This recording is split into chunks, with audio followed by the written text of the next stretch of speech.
Hola, ¿qué tal? Antes de nada, agradecer al amigo José Manuel García Bautista que me haya invitado a participar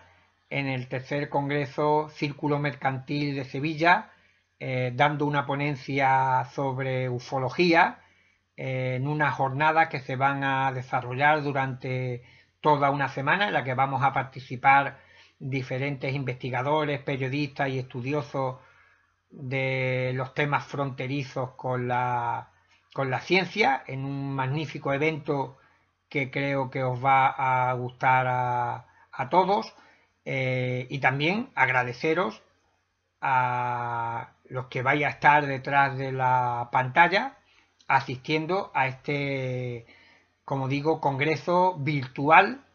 que ha montado y ha organizado el amigo Bautista. Yo voy a hablaros de ufología, de un caso en concreto, pero que nos va a dar para eh, indagar, para profundizar en muchos aspectos que normalmente pues no se suelen ofrecer en las charlas o ponencias habituales sobre el tema ufológico. Cuando hablamos de un encuentro cercano, de que alguien ha tenido la oportunidad de toparse con un platillo volante o con un ovni a corta distancia, que ha podido ver a sus ocupantes del interior,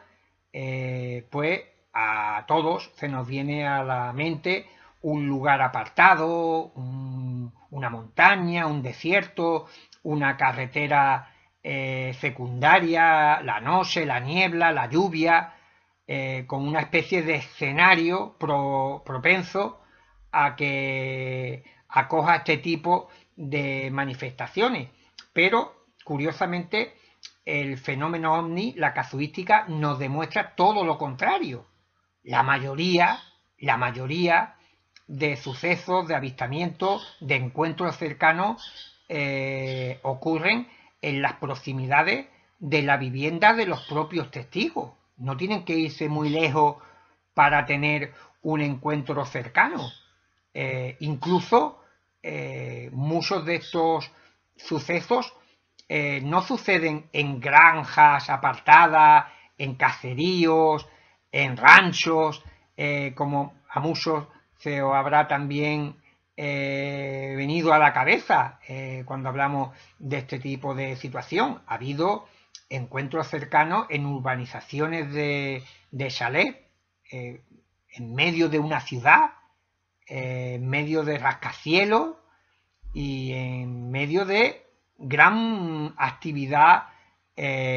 humana, o por lo menos dentro de un espacio donde este suceso podía haber sido reportado o avistado por muchas más personas. Y uno de estos singulares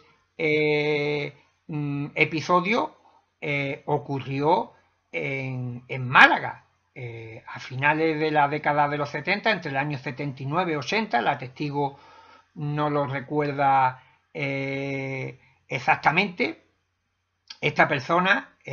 prefiere permanecer en el anonimato, es familia de un político destacado y muy conocido de la transición española, y cuando me hizo confidencia de su experiencia, pues llevaba más de 20 años sin contársela a nadie. Y no solamente no la narraba, no la contaba porque la fuesen a tomar por loca, porque decía que había visto un platillo volante y tal, sino que el lugar, repito, el escenario donde tuvo lugar su experiencia no es el habitual, fue prácticamente en pleno centro de Málaga. Y claro, si ya de por sí uno nota la risa, la incredulidad de las personas a las cuales, incluso familiares directos, cuando se le está contando que ha visto un ovni o ha tenido la oportunidad de ver a sus tripulantes, nota que lo miran un tanto con recelo, como si estuviera mintiéndole o engañándolos, o que se hubiera vuelto loca, pues imaginaros que encima tuviera que añadir como ingrediente que esto le ha sucedido en plena ciudad. Pues todavía tenemos un elemento que añade aún mayor, mayor desconcierto y absurdo a su relato. Pues bien, esta mujer, como digo, entre el año 79 y 80 estaba en su domicilio, en un bloque de piso, no muy alto, pero en los alrededores había ya viviendas y pisos de mayor envergadura y habitado, era de madrugada, ella estaba dormida en su dormitorio en compañía de su hijo pequeño, su marido estaba fuera porque trabajaba y ella recuerda que sería bien entrada la madrugada cuando la despertó un sonido, un ruido que ella me describe como un zumbido, un silbido que se escuchaba a muy baja intensidad, pero que era muy intenso, que molestaba al ser escuchado, de eso la despierta, e inmediatamente se le une otro factor anómalo, no solamente el sonido, sino que a través de ella vivía en una tercera planta, a través de la persiana del dormitorio, ve que se trasluce una luminosidad que viene del exterior y ella sabe que a esa altura ni los vehículos ni una vivienda cercana pues puede proyectar ningún tipo de luz que la moleste. Intrigada se levanta y cuando se acerca a la ventana pues su estupor va en aumento cuando comprueba que frente a ella, a no mucha distancia, hay un enorme objeto de apariencia metálica de cerca de 20 metros de longitud, completamente rodeado de ventanillas que lo circundan y se halla prácticamente sobre el tejado de dos viviendas de un solo piso de altura y que podría estar entre 4 o 5 metros sobre el suelo, pero la envergadura de este objeto era tal que impedía ver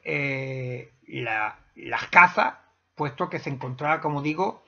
en su parte superior y por la perspectiva ella vio que estaba allí en medio de la calle, en mitad de la noche, pero que si cualquier otro vehículo, cualquier persona que andara o que se asomara en su ventana, pues hubiera tenido que ver aquel enorme objeto. Pero todavía había resquicios para aumentar la estupefacción de nuestra protagonista cuando ve que de la nave, que aquí la tenéis dibujada, surge una especie de rampa enorme, enorme. Ella ve que en una de las ventanillas había como unos seres, unas sombras que ella identifica como de personas, aunque tampoco puede distinguirla, pero cuando surge esta rampa, uno de los individuos, de los humanoides, desciende por ella andando como una persona normal. Ella no, por la distancia, pues no ve las facciones claramente, pero sí piensa que se trata de un individuo de características humanas, de gran altura, vestido con un traje de buzo muy ajustado, que se dirige al borde de la rampa, tal y como estáis viendo aquí en el dibujo. Aquí veis las dos casas que tenía a los lados. Permanece un breve espacio de tiempo aquí, mirando hacia los alrededores como observando, para posteriormente volver sobre sus propios pasos, introducirse en la nave, y aquí se produce otro hecho muy interesante. La testigo me cuenta, dice, bueno, dice, y si te ha parecido raro todo lo que te cuento de que esto me sucediese en mitad de Málaga, más raro te va a parecer lo que te voy a contar ahora. Dice, en un parpadeo, aquello desapareció. Aquello, fuese lo que fuese, no se fue volando ni desplazándose, simplemente se esfumó en un instante, muy rápido. Ella dice que fue en un parpadeo. Ella ni siquiera tuvo conocimiento de que aquello había desaparecido hasta que vio que ya no estaba. Fijaros de lo que estamos hablando, de un encuentro cercano con una nave de estas características en pleno centro de Málaga, y aunque fuese de madrugada, todo esto estaba rodeado de pisos y otras viviendas, y esto era un cruce de carreteras, de calles, que evidentemente podían haber tenido tráfico de vehículos o de personas por las aceras que pudieron haber presenciado aquel fenómeno. Pero la cosa no acabó ahí. La testigo me comenta que semanas después, ella no sabe si tiene relación, pero le pareció también un hecho muy curioso, y es que en una de las casas se produjo un incendio. Parece que el cableado eléctrico tuvo un problema y salió ardiendo, pero es que al poco tiempo la otra casa también tuvo un incendio. No sabemos si esto se debió a la casualidad o a la causalidad, pero evidentemente es un dato que tenemos que reseñar, que concretamente sobre estas dos viviendas en las que estuvo situada el objeto, pues sufrirán este tipo de percances al poco tiempo, y todo relacionado presumiblemente con fallos con la instalación eléctrica de las viviendas. Este caso pues, pone sobre la mesa, pone de manifiesto algunas particularidades sobre el fenómeno ovni, que nos indica a las claras que probablemente la hipótesis extraterrestre se queda corta para intentar explicar muchos de estos incidentes, porque vemos que de alguna manera estas manifestaciones pues pueden producirse en cualquier lugar, como si tuviesen un vínculo muy estrecho con las personas a las cuales se proyecta. Tenemos que tener en cuenta que excusarnos o pretender que una supuesta tecnología extraterrestre puede lograr todas estas cosas también es muy complejo de dilucidar, porque no solamente estamos hablando de que el fenómeno tiene tecnología para hacer que una nave flote en silencio, aunque sea con ese pequeño zumbido, en mitad de una calle de una ciudad, sino que también tiene la tecnología para hacer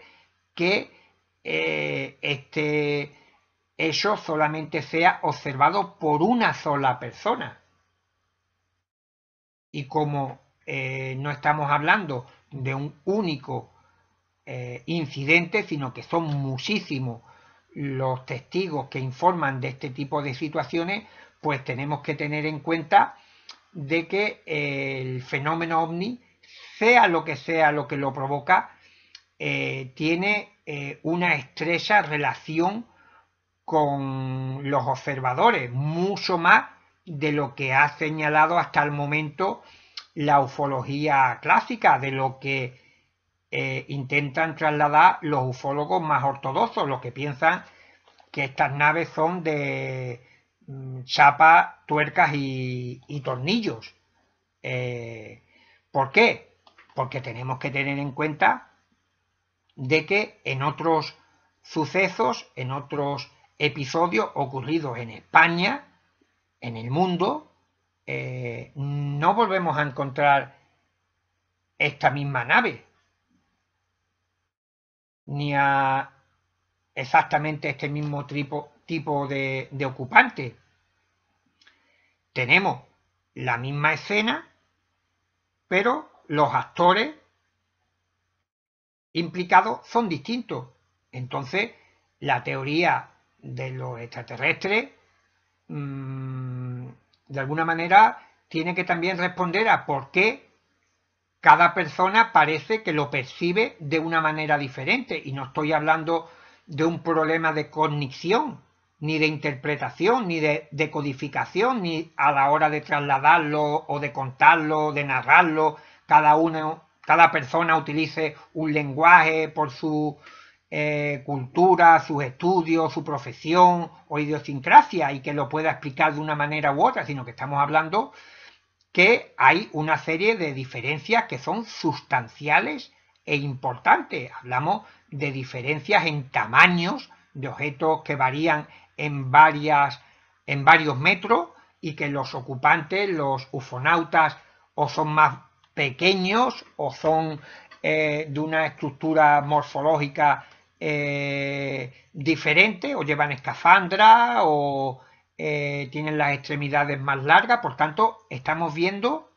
tenemos que ir sumando elementos, factores que, como le gusta al amigo y compañero Pablo Berger hablar, añaden un alto índice de extrañeza a los encuentros cercanos con ovnis, porque si no, hasta cierto punto podríamos justificar o entender la pretendida tecnología avanzada que puedan disponer estos seres, pero si a esto le añadimos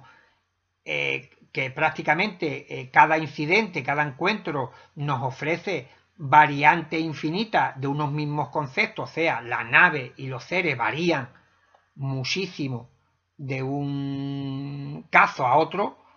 pues esto parece indicar que de alguna manera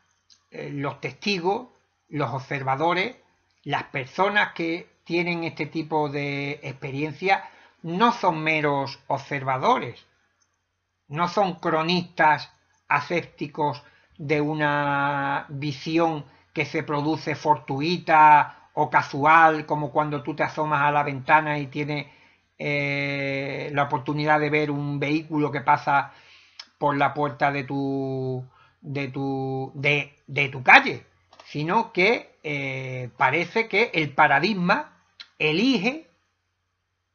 a determinadas y concretas personas por factores o conjunciones que ni siquiera podemos aventurar para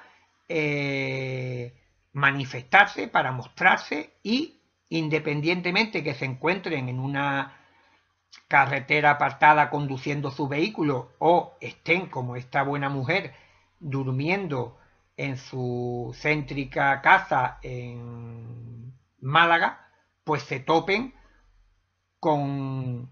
este fenómeno. Y una característica que tienen muchas de estas personas es que parece que se encuentran como en un estado alterado de conciencia. Los investigadores también han señalado que muchos testigos parece que están en una especie de trance, en una situación no ordinaria de conciencia que les permiten tener acceso momentánea a esta realidad ampliada, a este universo desconocido, dimensión o universo paralelo, o como le queramos llamar, que es de donde proviene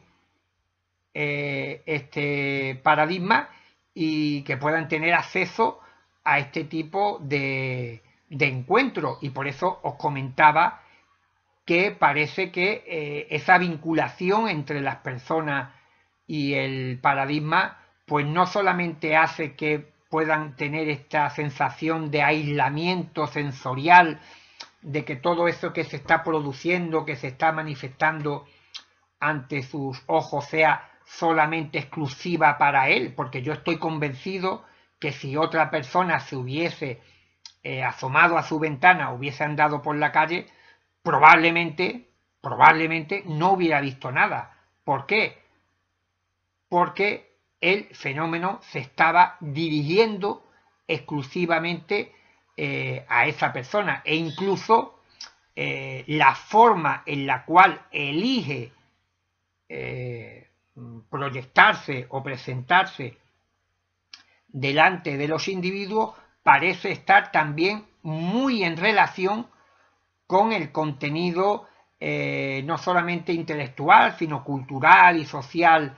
de las personas, y esto de alguna manera podría explicar el por qué encontramos en la literatura ufológica tantos tipos diferentes de ovnis y tantos tipos diferentes de ufonautas, porque hay que tener en cuenta, y este es un dato que no se puede negar, y es que existe prácticamente un tipo de alienígena, entre comillas, y un tipo de platillo volante, también entre comillas, por cada testigo que dice que ha tenido un encuentro. Evidentemente para el profano o el que no tiene mucho o no tiene mucha idea sobre la materia ufológica, pues le puede parecer que la mayoría de personas pues siempre están viendo el mismo tipo de objetos o se están encontrando al mismo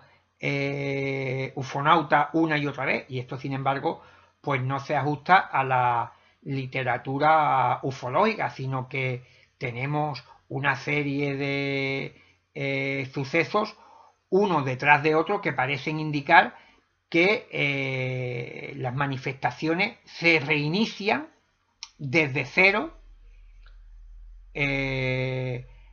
cada incidente. Parece que solamente se comparte la estructura básica de que las personas, los testigos, van a informar,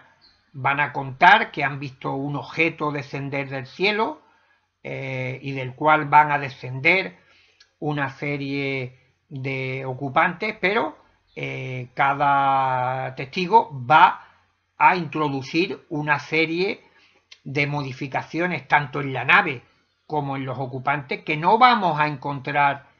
en otro evento, como si el fenómeno ovni no tuviera memoria de un incidente a otro. Y esto también es muy asombroso, a la par que desconcertante a la hora de intentar establecer algún tipo de hipótesis u origen a este tipo de manifestaciones, el poder encontrar respuestas, como digo, a cómo el fenómeno tiene la particularidad de escoger a determinadas personas, mostrarse de forma tan ambigua para parecer un fenómeno evidentemente real y físico, puesto que esta mujer no tenía duda de que esta nave estaba allí, puesto que le impedía la visión de las casas. La mujer, evidentemente, el dibujo está hecho de frente, ella lo veía desde una posición más elevada, le impedía ver las casas, y para ella era un evento completamente extraordinario, pero es real, pero a la par tiene esta ambigüedad a la que aludo, que parecen fenómenos puramente psíquicos, mezclados con esta especie de pinceladas de realidad física, que hace que a día de hoy pues nos encontremos con todas estas lagunas, con todas estas incertidumbres que nos llevan a prácticamente a 73 años después de que se iniciara la era moderna de la ufología, pues toparnos con incidentes, encuentros como este, que elevan, como digo, la extrañeza hasta cotas insospechadas de lo que puede ocultarse detrás de estas manifestaciones, porque tenemos por un lado, y ya voy a ir concluyendo, por un lado tenemos que el fenómeno parece tener predilección por algunas personas sin importarles dónde se encuentre, como si ellas solamente pudieran ser testigos de lo que se va a proyectar, de lo que se va a manifestar, y por otro lado lo que van a ver de alguna manera parece estar también muy relacionado con los propios testigos, porque si no, de otra forma, pues no encontramos explicación lógica a que tengamos sobre la mesa tantos tipos diferentes de naves, tantos tipos diferentes de encuentros, y aquí en mi cuaderno de campo os voy a poner algunos ejemplos de los tipos de incidentes que podemos encontrar. Este es un suceso ocurrido en Gran Bretaña y lo más importante, al margen de lo que nos cuentan los testigos, es que ni la nave ni el tipo este con el secador de pelo que parece que utiliza a modo de pistola, pues lo volvemos a encontrar en otro relato, y esto es lo que nos desconcierta, como un caso ocurrido en Yanjarina, en una playa en Perú, fijaros, donde observan esta especie de tanqueta en la línea de la arena con la playa, con el mar. Y lo curioso es que los testigos eran varios, estaban pescando, y los tripulantes de este objeto estaban en el mar y estaban como pescando, igual que estaban haciendo ellos, pescando pero sin caña. Estaban haciendo gestos como si estuvieran realmente allí lanzando un anzuelo. Lo más extraño es que incluso los testigos escuchaban el ruido que hipotéticamente haría la caña que no veían y que no tenían en las manos estos tripulantes, y por tanto vemos que el fenómeno parece de alguna manera no solamente adecuarse estéticamente a los filtros culturales de los diferentes testigos, sino que incluso en las acciones, en su comportamiento con el medio o con los propios testigos, parece también estar muy vinculado a la mente de los protagonistas de esta historia. Por tanto, os voy a dejar con esta reflexión sobre qué es lo que puede haber detrás de este apasionante paradigma que llega de tal manera a influir sobre los testigos, que puede manifestarse con contenido que encuentra en la psique de los individuos. Y esto no resta ni un ápice de extrañeza al fenómeno ovni, pero indudablemente nos señala en una dirección muy diferente a la que habitualmente nos conduce la manida y a todas luces, y nunca mejor dicho, insuficiente teoría extraterrestre para responder a algunas de las dudas que os he planteado desde este lado de la pantalla, y espero que os haya gustado la pequeña charla que hemos mantenido, y de nuevo agradecer vuestra asistencia y enviaros un fuerte abrazo, también al amigo Bautista por haberme invitado nuevamente a participar en uno de sus eventos, aunque sea de forma virtual, telemática. Y nada, pues os dejo en compañía del siguiente compañero. Hasta luego.